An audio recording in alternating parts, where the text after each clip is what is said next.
nang ni nin wa bil kong ni nin wen mo na ngulum na pos kamati biket bi kon ni pain kon kamati bi tok kon ka bai bin bil pi kon rodan bil nang ni nin wa bil kong ni nin wen mo na ngulum na pos kamati biket bi kon ni pain kon kamati bi tok kon ka bai bin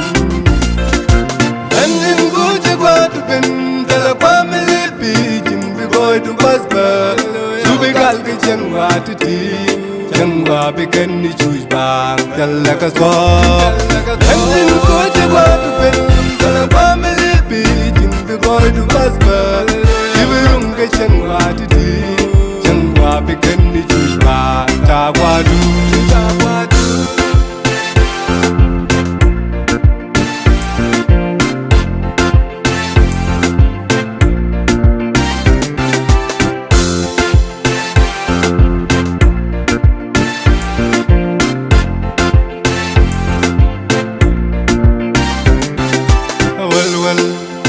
Well, kong ni kwai ni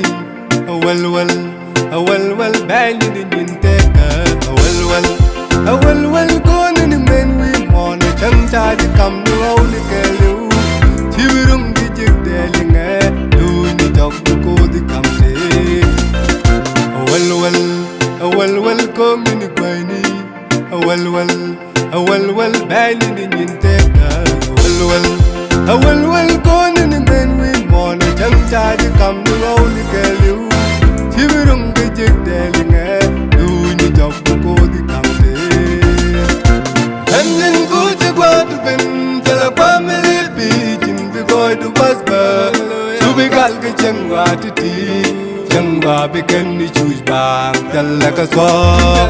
Enin kuche kwa tupen tala kwa melipi jimbi goy tu basba Subi runga chengwa tuti chengwa biken ni chuj bang Chagwa du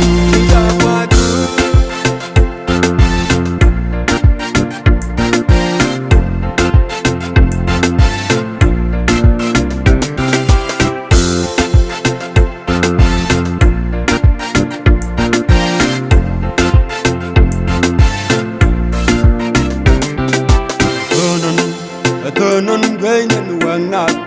Turnon kwenyen red pot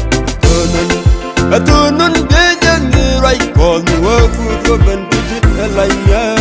Tunak ni right bang elia Ona kan dijit ejulia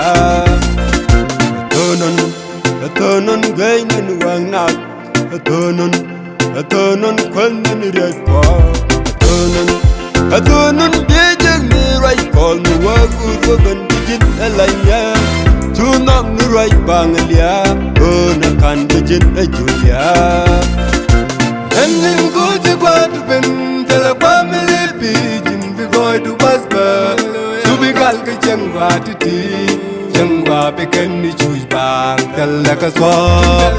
Enin kuche kwa tupen tala kwa melipi jimbi goy tu basba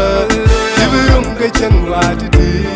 chengwa biken ni chuj bang Chagwa